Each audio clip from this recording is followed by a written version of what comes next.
Welcome to a new daily top AskReddit video. Today's topic.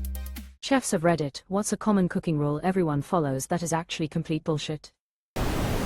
No matter how thin you slice it, garlic will not liquefy in the pan. I blame Goodfellas. Some people argue that the reason that bit was included in the movie was as a subtle hint that these mobsters don't actually know what the hell they're talking about a lot of the time. Treating recipes like gospel, you're allowed to change what you do to fit your tastes. You can add a little less onion to the soup if you want, or substitute that habanero for a jalapeno, or just nix the cilantro, or whatever. If it tastes good to you and maybe even the folk you are serving, I don't care what Alton Brown has to say on the matter. Also, watch Alton Brown, the guy's phenomenal. I always cook a recipe as is the first time just to see, and then adapt to our flavor preferences. I'm a good enough cook that I can adjust other recipes, but I'm not great at inventing my own. No, 10-minute meal takes 10 minutes, maybe 30. It does take just 10 minutes if you follow the video and cut one onion and then magically turn it into a bowl of 5 cut onions. Don't forget how quick and easy it is to have all the dry ingredients pre-measured in spare bowls ready to go. Cook time, 10 minutes. Prep time, 1 hour 30 minutes. Just wash your damned mushrooms. This should be higher. The mushrooms are mostly water by weight. Washing dirt off the surface won't make them any more wet than cooking them will. It's not just dirt, poop. The only knife skills anyone realistically needs is how to properly hold a knife so you have better control over it. Your average home cook isn't chopping 5 onions, a whole stalk of celery, and so on. Is it nice to get them done quickly? Sure, it's all about going the speed you're comfortable with though. You don't need chef knife skills, just well enough that you do it right and safe. Adam Regassi did a video on this and his sped up B-roll shots show him with his fingers flat and in the way, speeding through the cutting dangerously. Slowed down, he's methodical and making a cut maybe every 3 seconds. It's like a lot of things, first you get good, then you get fast. If it takes you 10 minutes to dice an onion uniformly for soup, so be it. You'll get faster. It takes me 10 minutes for me to dice an onion, but at least 7 of those are spent trying to stop my eyes from watering. I have been cooking for nearly 30 years. I'm currently the prep manager of a kitchen. I will never, ever feel comfortable using the claw grip. It is much more dangerous for me personally because I cannot get proper, solid control. I have learned many things with my hands through various jobs and hobbies. I know what it's like before and after you get a feel for something. I have given the claw grip many good efforts through the years, and my hands tell me every time, this is not for us. Quote, I get how the claw keeps my fingertips back, but I don't get how to keep a firm grip on the produce while having a loose enough grip to inch back with each cut. Either the knife is slipping or the onion is slipping or my fingers are slipping. It's very refreshing to hear someone say this. Not really a rule per se, but a lot of home cooks have an issue with seasoning. They're afraid to season that shit. My wife can never watch me cook.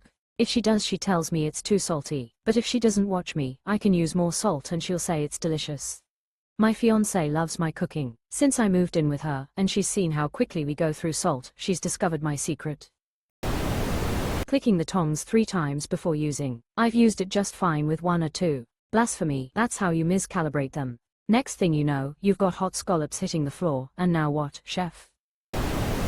Oil in pasta water doesn't keep the pasta from sticking. I don't care that Gordon Ramsay does it. True, what it most likely will do is make it hard for your sauce to stick to your pasta. The only situation in which this happens is when you don't finish your pasta in the sauce and try to dump a watery sauce over the top of cooked noodles. If you're correctly assembling at the end, oil on the noodles is a complete non-issue because it gets combined into the sauce that absorbs into the pasta as it finishes. Former cook for what it's worth, but people being afraid of MSG. That was rooted in anti-Chinese rhetoric and hate. MSG is fine and makes nearly everything better. I use it like salt but usually use less than I would than with salt because it's fairly strong. According to Uncle Roger, MSG stands for make shit good. Hi. Washing chicken does the exact opposite of what you think. It spreads harmful bacteria all over the place instead of having it quarantined to one area to be cooked off. This is one that people really don't want to let go. I've had many an argument over this. Almost always ends in, well sure, but I'm used to washing it, so even if it's bad I'll do it anyway, which I guess it's their life. I had the argument with the culinary arts teacher at my school, face with raised eyebrow. There are people who wash their chicken, ? Well, my mother rinses her ground beef after browning it, so washing chicken doesn't surprise me that much. Edit, if all the things to get awards for it had to be this. Thanks mom. There are so many people who wash their chicken, and loudly and confidently tell everyone who doesn't that they're nasty. Most people already know this, but searing meat to seal in the juice is a total myth. Searing is great, just not for that reason. Think of searing just as the popular term for Maillard reactions turn the amino acids and sugars into burnt caramel goodness. The whole keep the juice in myth is bullshit. Your pasta water should taste like the sea. First of all, the sea is way saltier than you think. Secondly, if you actually salted your water that heavily, the pasta would be inedible. This is an interesting one. For pasta, it is definitely going to make it inedible. However, I have had potatoes boiled in sea water and it was good. Ever had salt potatoes? Upstate NY specialty and seriously delicious. It's all the plastic that really gives it flavor. Not sure if accidental, but this is a typical dish from the Canary Islands, Spain. Salmon Nosrat puts it well: salt the water until it tastes like your memory of the sea. Fresh vegetables may taste better, but frozen vegetables have more nutrients and are healthier for you. Fresh vegetables are picked prematurely and ripen while in transit and storage. Once harvested, they don't pick up any more nutrients and will use some of their stored energy to finish the ripening process. Frozen vegetables are the last picked of the season and have ripened on the vine. Farmers markets or direct farm to table is an exception. This is more a dietitian tip than a chef top. I will gladly lose some nutrients for better flavor and texture. It all depends on preparation though. If you boil it in water, the frozen version loses even more healthy nutrients due to the broken cells from freezing. Then again, if you want to have these nutrients from most veg, you should NT boil them. Only some nutrients are heat sensitive or seep into water. The key is to eat them in different prep methods. When I worked at a pizza place, it was more effective to work without gloves because the cross-contamination was worse with them on. We would always have a wash sink close at hand too to make keeping hands clean easier. Oh, I remember this from COVID. Not in the food industry, but I had coworkers who wore the same pair of gloves pretty much all day long, or one for before and one for after lunch. They weren't washing their hands, they were just wearing gloves and touching doorknobs and then their supplies and desks and phones and everything. I'm pretty sure they were transferring more germs than blocking. Also, when you accidentally touch something like raw chicken with your hands, you feel it. With gloves you just continue on. Team no gloves. Nothing worse than going to Subway, watching them make your sandwich with those plastic gloves on, and then they ring up your order and take your cash with those same gloves on, and then go right back to making the next customer's sandwich. Like, dude, you gotta put on a new pair for each sandwich, otherwise don't fucking bother and just wash your hands. Assuming there's one right or authentic way. Almost nothing is the one, definitive, most correct and authentic way of anything. Cuisine changes constantly as borders adjust and people move and tastes change. Techniques change right alongside the cuisine, so just relax and have fun and do what tastes best. Thinking under-seasoned means it needs more salt. It may, but it may also need an acid or a base, or something bitter, or sweet, or some umami to balance it out. When I need to adjust seasoning, I like to start with the acid since that's the easiest to correct if you're wrong, and then go from there. To add to this, when you adjust seasoning, you're allowed to take out small portions of the food and add a little bit of the adjustment to that before adding it to the whole meal. That's saved me a lot of ruined dishes. Cooking joint of meat by weight, 20 minutes per 500 grams etc. Cook to temperatures, invest in a meat probe. I always thought that was more of a way to estimate cooking for planning things out. Like if I'm grilling or smoking a larger piece of meat, I want to plan for roughly an hour per pound, so I have a good idea of when to start and when to start prepping sides, but I'm still always gonna use a meat thermometer to make sure it's where I want to be.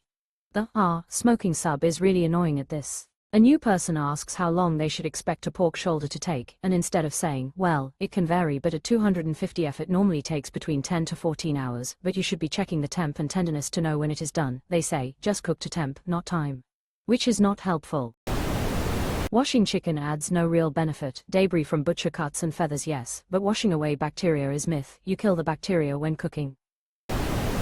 J_Kenji_Lopez wrote an entire excellent book called The Food Lab where he tests out a lot of these things. Highly recommended if you haven't run across it. It's a great book, and I frequently consult the section on meat seasoning, but I think he's mentioned in the past that if he were to rewrite it, he'd be less declarative about what constitutes best. His YouTube channel is actually a really chill watch, and features a lot of good enough cooking. Serious Eats and Kenji are the best resource. Not a chef, but I have worked in food service. Your food is not going to be any cleaner if it's prepared by an employee wearing gloves versus an employee using their bare hands. I promise you that the people preparing your food are not changing the gloves nearly as often as you expect, and they're definitely not washing their hands in between glove changes every single time. Also, IIRC, there was a study that found that people actually wash their hands less and cross-contaminate more when they are wearing gloves. When you wear gloves, your hands don't feel gross. When you're barehanded, they feel gross from every little thing you do, so you wash them constantly.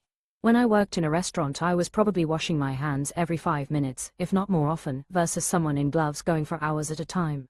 You tell me which one is cleaner. The "don't salt your eggs before frying" rule. You can salt your eggs beforehand. What's the reasoning for this? I didn't know this was a myth, lol.